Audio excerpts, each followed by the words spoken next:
Hi, Sheila. Good day, peeps. Welcome to Heart Talks. Today, my guest is Tom T. Moore. Tom, thank you so much for joining me today. Happy to be here.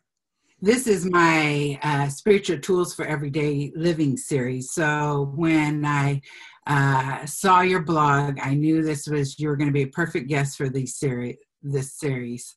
Tom is an author of a book called First Contact. Also, a series called The Gentle Way, books 1, 2, and 3, way to go. And his latest is Atlantis and Lemuria, The Lost Continent Revealed. Way to write, Tom. Gee, many Christmas. We need about 3 shows to cover all this stuff. We might. Well, I think what really caught my eye is that we use the same vocabulary. We talked about our tools and our toolboxes. And he teaches a wonderful, he's got a wonderful tool called an MBO. And Tom, what I really like about it, for one, is that it does connect you with your angels or your guides. Mm-hmm. And the other thing that I like is that it's simple. And I think we need to really impress upon people as we rise the simplicity of manifesting, of just even living our lives. And so I really appreciate that aspect of what you're sharing. And so I'd like for you to share your toolbox with us. Okay. I call it requesting most benevolent outcomes, which I abbreviate and say MBOs, just to make it shorter. And I was told that this is the most simple, yet the most powerful modality that you can use to help you have less fear, more success, and less stress in your life. And all the while, now when I started this, I just found that it worked perfectly. And I couldn't say that about, let's say, the law of attraction. I tried the law of attraction like a lot of people did, and it worked a little bit, and then didn't work a little bit. So when I started experimenting with requesting benevolent outcomes, it worked perfectly. And I'd never been able to say that about any modality that I'd tried, and really feel that requesting MBOs is probably 100 times or more better than, let's say, trying to make the law of attraction work. Well, you know, the key has always been, it's the questions you ask. Becoming a master at asking is vital, really.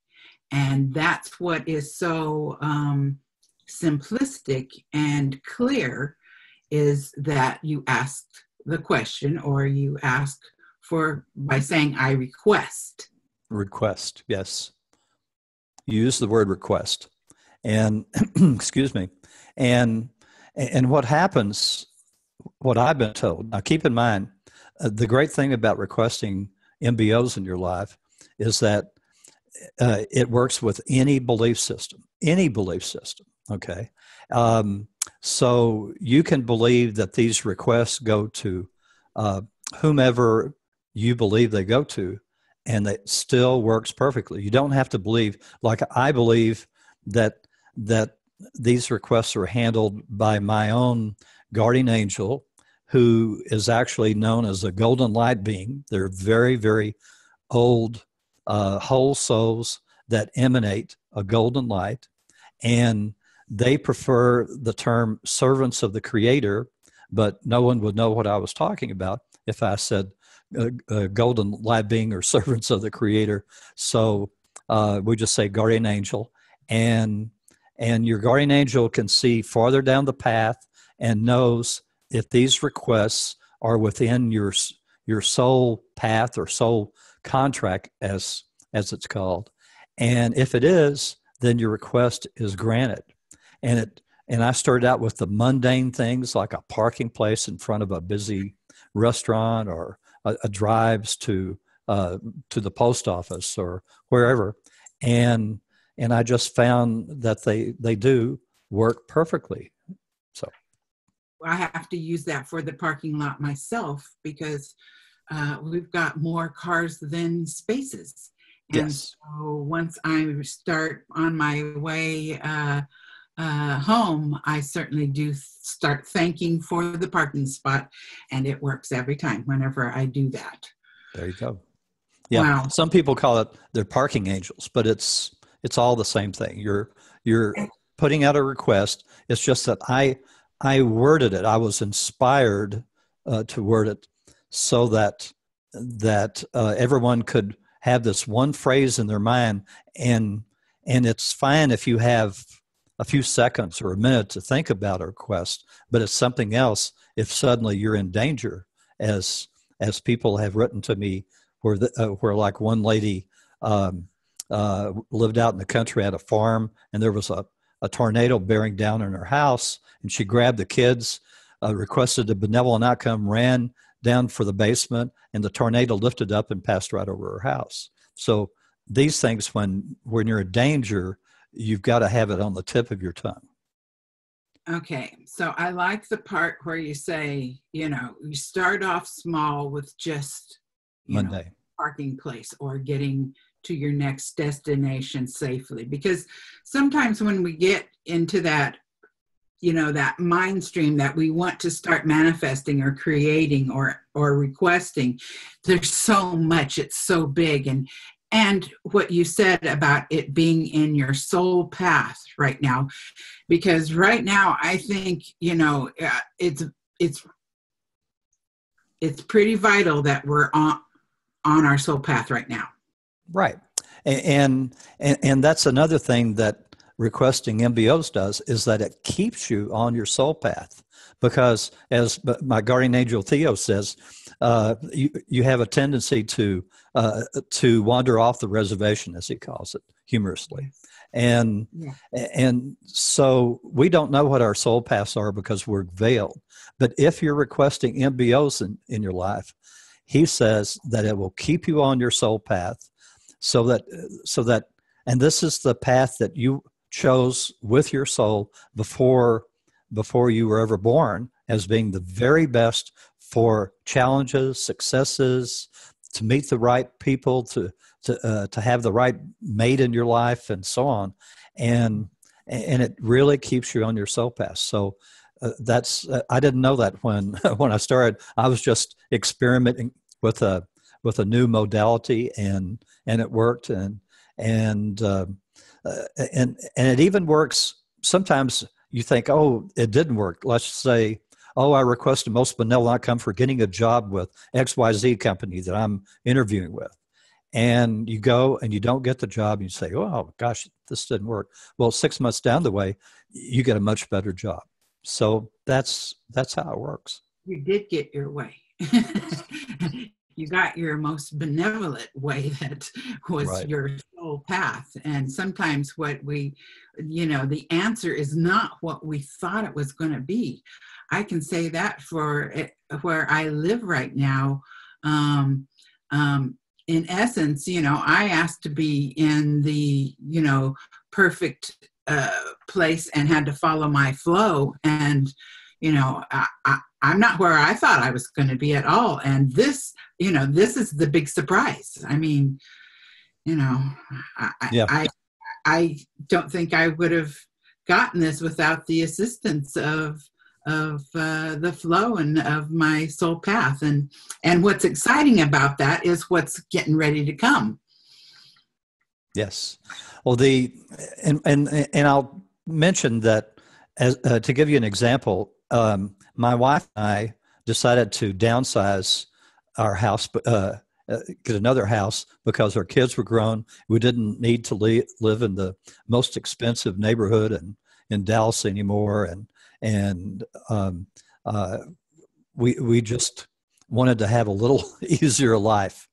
So she started grabbing me out of the office and saying, oh, we got to go look at this house. Oh, we got to look at that house.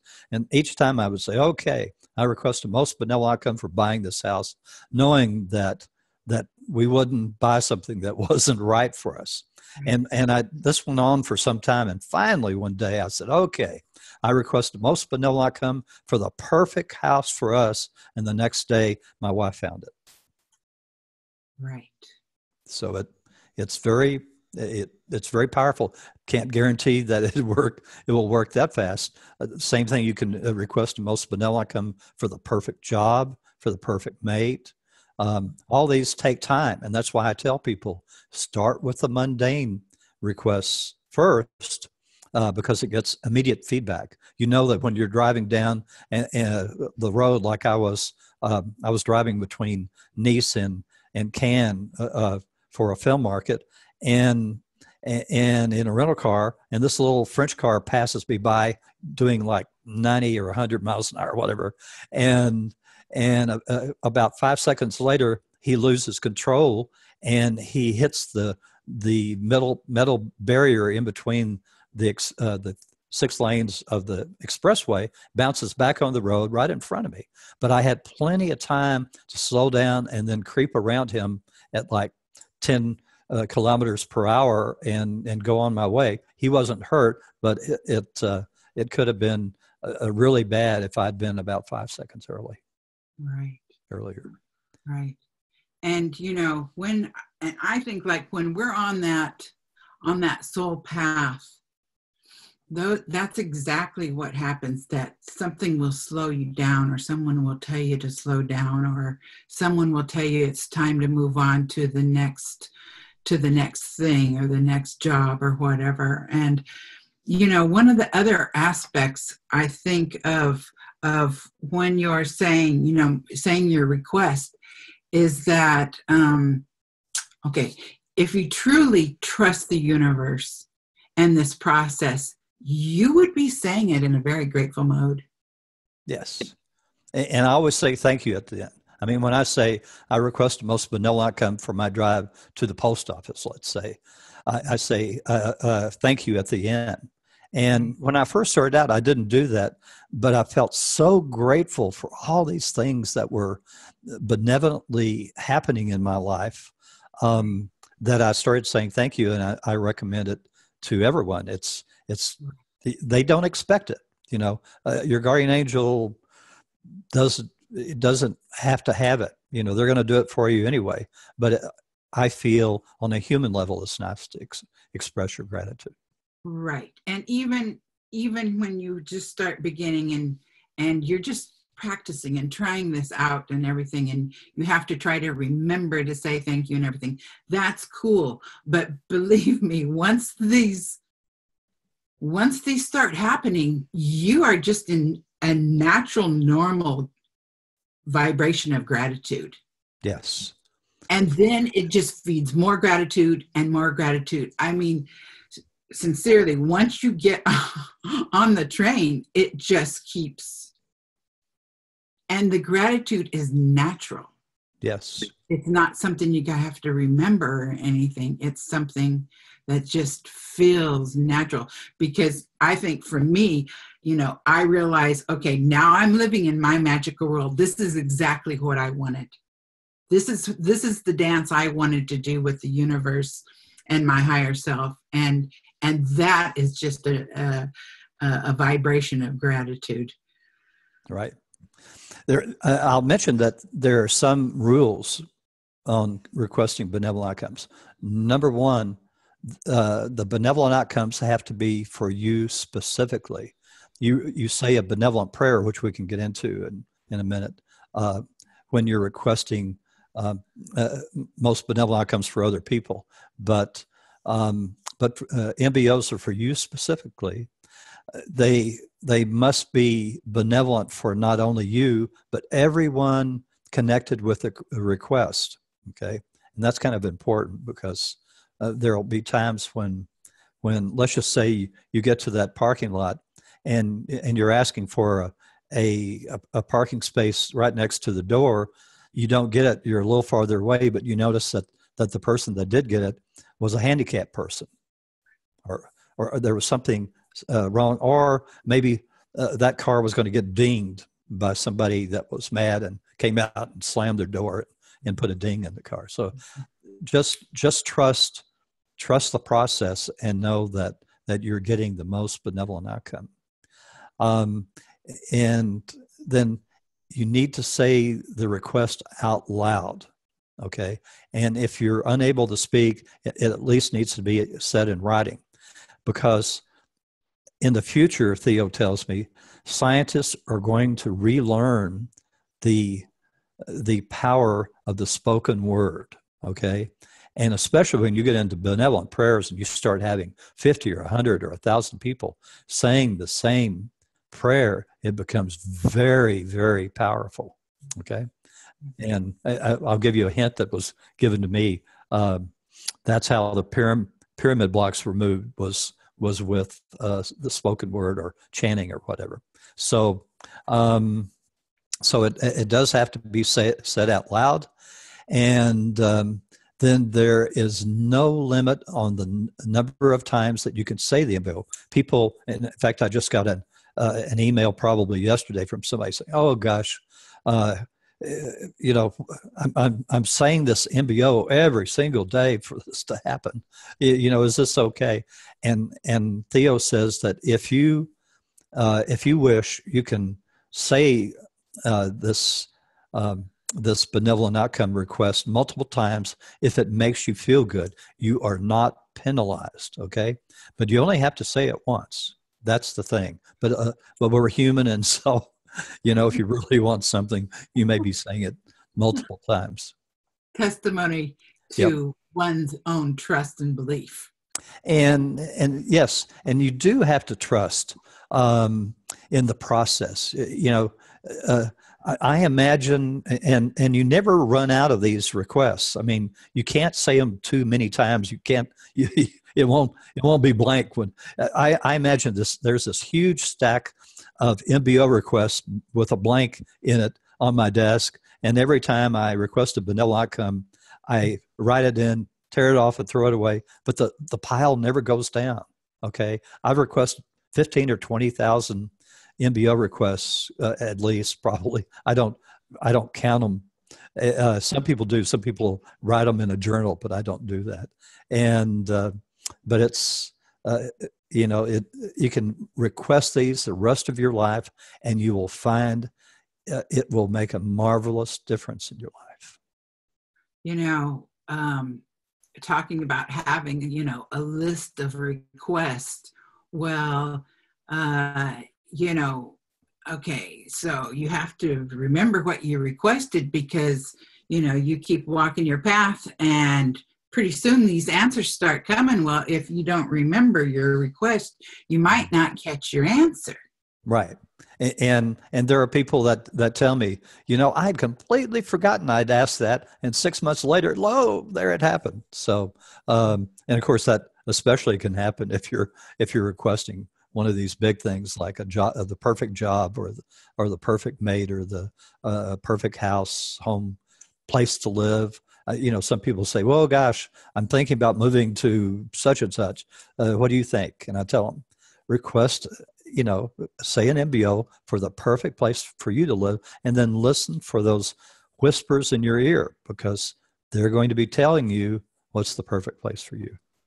Okay, so I think that one of the aspects of this is not just about requesting what you need, but this is an actual relationship with yourself, your higher self, and your guardians. So those aren't little requests that are just going out into the universe and just disappearing. Right. There's someone that's actually listening. Yes. To every single second. And I'll add, I've asked thousands of questions of my own guardian angel and Gaia, the soul of the earth, and all. And the meaning of benevolent is, from Webster's dictionary, is doing or inclined to do good.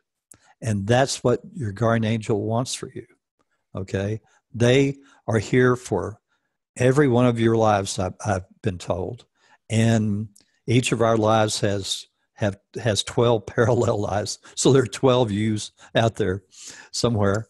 and your guardian angel is taking care of all this, and all your lives are going on at the same time, which is really strange. And so they're amazing beings because they can take care of all your lives, and they're not just taking care of you.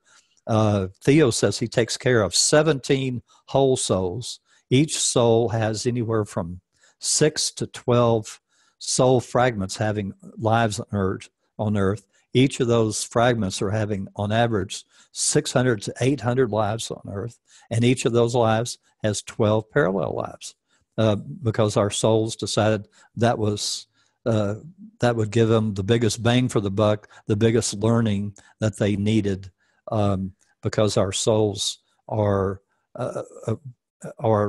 trying to raise their vibrational level much faster than, let's say, it took our guardian angels to do it. It's called a quick start or whatever in raising it. So that's why we're going through this is they're taking part in this Earth experiment.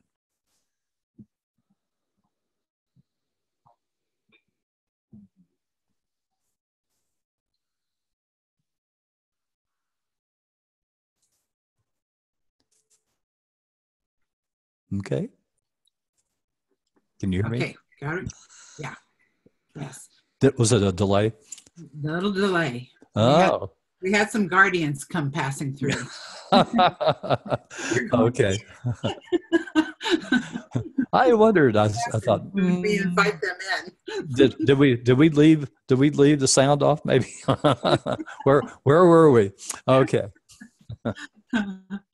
Oh. So. Okay, and so then now let's talk about your blog, because it's quite detailed over there. Okay. Now I have a blog which has nothing but MBO and BP stories, as we call them, benevolent prayer stories, and we probably need to get into that in a second. And that comes out every Saturday, and I'll have 4 or 5 stories that are sent to me from all over the world, from people having successes in their lives of requesting benevolent outcomes. And then I have a newsletter, and that's typically comes out on Thursdays, and it's a free newsletter. People can sign up for them on the homepage of my website at www.thegentleWayBook.com.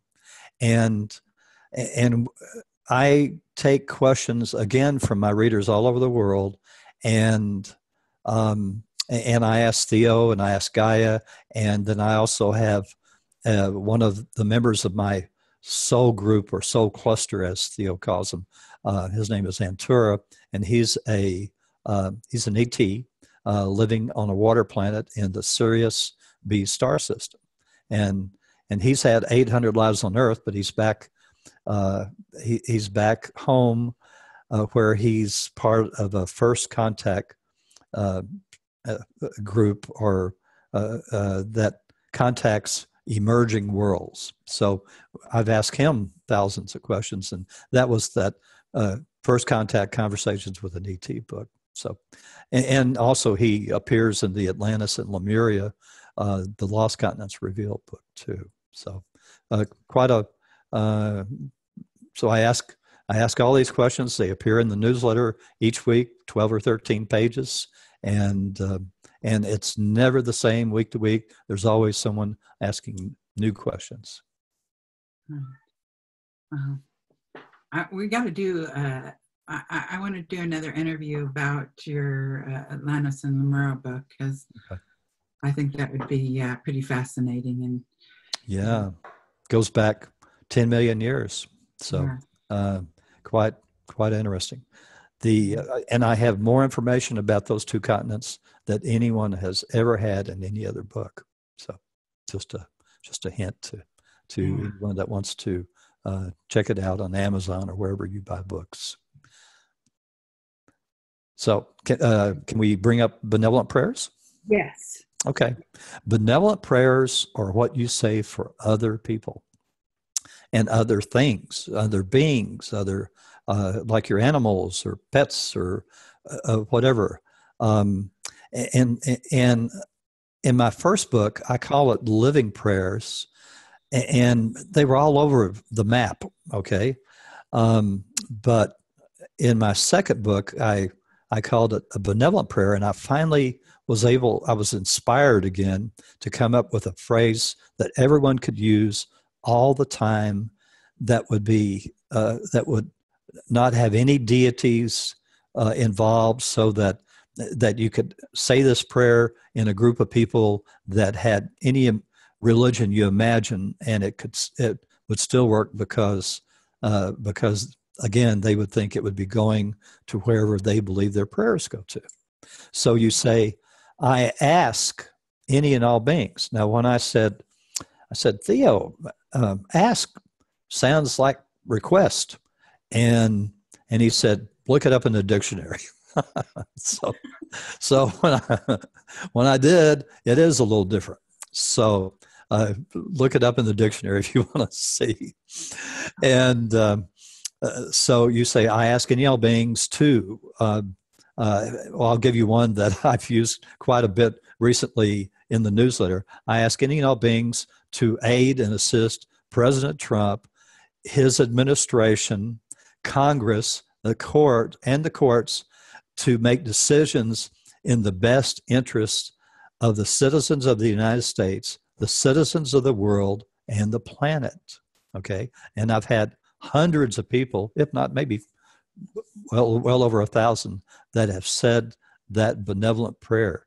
And the more people that say it, the more energy, because I've been told, Theo says that when everyone says this prayer either together or within like 24 or 48 hours of each other, it crescendos, and the energy that it puts out is much more than the individuals that said the prayer. Okay, so it becomes very, very powerful. And you can say, I